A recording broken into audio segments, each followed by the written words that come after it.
ಭಾರತ ಪಾಕಿಸ್ತಾನ ನಡುವೆ ಪರಮಾಣು ಯುದ್ಧವಾಗಿತ್ತ. ಪರಮಾಣು ಸಮರ ನಡೆದರೆ ಯಾರು ಬಲಶಾಲಿ ಇಬ್ಬರಲ್ಲಿ? ಶತಮಾನದ ಸಮರ ಆರಂಭವಾಗಿದೆ. ಭಾರತ ಪಾಕಿಸ್ತಾನ ನಡುವೆ ಯುದ್ಧದ ಸೈರನ್ ಮೊಳಗಿಯಾಗಿದೆ. ಪರಸ್ಪರ ಕ್ಷಿಪಣಿ, ಆತ್ಮಾಹುತಿ, ಡ್ರೋನ್ ದಾಳಿಗಳು ಅಬ್ಬರಿಸುತ್ತಲೇ ಸಾಗಿವೆ. ಹಾಗಂತ ಇದು ಕೇವಲ ಆರಂಭವಾ? ವಾಯುದಾಳಿ, ಕ್ಷಿಪಣಿ ದಾಳಿಗೂ ಮೀರಿದ ರಾಕ್ಷಸಿ ಅಸ್ತ್ರ ಉಭಯ ದೇಶಗಳಲ್ಲಿ ಇಲ್ವಾ? ಎಸ್, ಭಾರತ ಮತ್ತು ಪಾಕಿಸ್ತಾನ ಎರಡೂ ಅಣು ಬಾಂಬ್ ಹೊಂದಿರುವಂತಹ ರಾಷ್ಟ್ರಗಳೇ. ಹಾಗಂತ ಪಾಕಿಗೆ ಕುಮ್ಮಕ್ಕು ನೀಡುವ ಚೀನಾ ಕೂಡ ಅಣ್ವಸ್ತ್ರ ರಾಷ್ಟ್ರವೇ. ಹೀಗಾಗಿ ಈ ಯುದ್ಧ ಮತ್ತೊಂದು ಚರಣಕ್ಕೆ ತೆರೆದುಕೊಂಡ್ರೆ ಆಗ ಅಣ್ವಸ್ತ್ರ ಪ್ರಯೋಗ ಆಗೇ ಬಿಡುತ್ತಾ? ಇವತ್ತು ಪಾಕ್ನೊಳಗೆ ನುಗ್ಗಿ ಹೊಡಿತಾ ಇರುವ ಭಾರತದಿಂದ ಅಣ್ವಸ್ತ್ರವನ್ನ ಪಾಕ್ ಬಚ್ಚಿಟ್ಟಿರೋದಾದ್ರೂ ಎಲ್ಲಿ? ಪಾಕ್ ಅಣ್ವಸ್ತ್ರ ಕೋಠಿ ಇರೋದಾದ್ರೂ ಎಲ್ಲಿ? ಅಣ್ವಸ್ತ್ರ ಶಸ್ತ್ರಾಗಾರಕ್ಕೆ ಹೇಗಿದೆ ಕಾನೂನು? ಈಗಾಗಲೇ ಭಾರತದ ಕ್ಷಿಪಣಿ ಸಮರ ಪಾಕಿಸ್ತಾನವನ್ನ ಇನ್ನಿಲ್ಲದಂತೆ ಪಾತರಗುಟ್ಟುವಂತೆ ಮಾಡಿದೆ. ಆ ದೇಶದ ವಾಣಿಜ್ಯ ನಗರಿ, ರಾಜಧಾನಿ, ಬಂದರು, ನಗರಿ ಹೀಗೆ ಎಲ್ಲವೂ ಕೂಡ ಟಾರ್ಗೆಟ್ ಆಗಿ ಹೋಗಿದೆ. ಹಾಗಿದ್ರೆ ಈ ದಾಳಿಯಲ್ಲಿ ಅಣ್ವಸ್ತ್ರ ಇರುವ ನಗರದ ಮೇಲೆ ಅಟ್ಯಾಕ್ ಆಗಿಲ್ವಾ ಅನ್ನುವ ಪ್ರಶ್ನೆ ಮೂಡೋದು ಸಹಜ.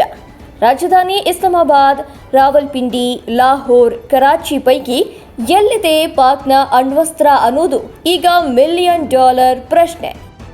ಸರ್ಗೋಡಾದಲ್ಲಿದೆಯಾ ಪಾಕಿಸ್ತಾನದ ಅಣ್ವಸ್ತ್ರ? ಕೋಠಿ ಕಾವಲಿಗೆ ನಿಂತಿವೆಯಾ F-16 ಯುದ್ಧ ವಿಮಾನ? ಹೌದು, ಪಾಕಿಸ್ತಾನದ ಅಣ್ವಸ್ತ್ರ ಕೋಠಿ ಇರೋದು ಸರ್ಗೋಡಾದಲ್ಲಿ. ಬ್ರಿಟಿಷ್ ಆಳ್ವಿಕೆಯಲ್ಲಿ ಪುಟ್ಟ ಗ್ರಾಮವಾಗಿದ್ದ ಸರ್ಗೋಡ ಇವತ್ತು ಪಾಕ್ ಸೇನೆಯ ಅತ್ಯಂತ ಸುರಕ್ಷಿತ ತಾಣ. ಅಸಲಿಗೆ ಸರ್ಗೋಡಾದಲ್ಲಿ ಏರ್ ಬೇಸ್ ಕೂಡ ಇದೆ. ಅಷ್ಟೇ ಅಲ್ಲ, 700 ಕಿಲೋಮೀಟರ್ ಅಂತರದಲ್ಲಿ ಝೇಕಾಬಾದ್ ಏರ್ ಬೇಸ್ ಕೂಡ ಇದೆ.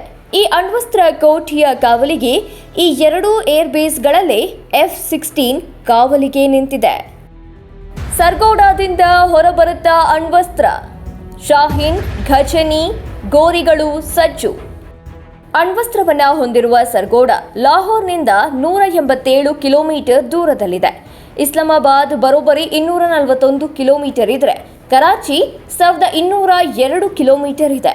ಇನ್ನು ಅಣ್ವಸ್ತ್ರ ಹೊಂದಿರುವ ಪಾಕ್ ಅದನ್ನ ಹೊತ್ತೊಯ್ಯಬಲ್ಲ ಕ್ಷಿಪಣಿ ಸಾಮರ್ಥ್ಯವನ್ನ ಹೊಂದಿದೆಯಾ ಅನ್ನುವ ಪ್ರಶ್ನೆ ಆವರಿಸುತ್ತೆ. ಪಾಕಿಸ್ತಾನ ಅಣ್ವಸ್ತ್ರ ಹೊತ್ತು ನೆಗೆಯಬಲ್ಲ ಖಂಡಾಂತರ ಕ್ಷಿಪಣಿಗಳನ್ನು ಹೊಂದಿದೆ. ಈ ಪೈಕಿ ಅತ್ಯಂತ ಶಕ್ತಿಶಾಲಿ ಶಾಹೀನ್, ಅಬ್ದಾಲಿ, ಗೋರಿ, ಘಜನಿ, ನರ್ಸಾದಂತಹ ಖಂಡಾಂತರ ಕ್ಷಿಪಣಿಗಳನ್ನು ಹೊಂದಿದೆ. ಆದರೆ ಅಣ್ವಸ್ತ್ರ ಪ್ರಯೋಗಿಸುವ ತಾಕತ್ತು ಸದ್ಯಕ್ಕಂತೂ ಪಾಕ್ಗೆ ಇಲ್ಲ. ಯಾಕಂದ್ರೆ ಪಾಕಿಗೆ ಹೋಲಿಸಿದ್ರೆ ಭಾರತವೇ ಅತಿ ಹೆಚ್ಚು ಅಣ್ವಸ್ತ್ರ ಸಿಡಿ ತಲೆಗಳನ್ನ ಹೊಂದಿದೆ. ಈ ನಡುವೆ ಭಾರತೀಯ ಸೇನೆ ಸರ್ಗೋಡ ಪ್ರವೇಶಿಸಿ ಪಾಕ್ ಅಣ್ವಸ್ತ್ರವನ್ನೇ ತಮ್ಮ ಕಬ್ಜಾಗೆ ಪಡೆಯುವ ಪ್ಲಾನ್ ಕೂಡ ಮಾಡ್ತಾ ಇದೆ. Special desk, Karnataka news beet.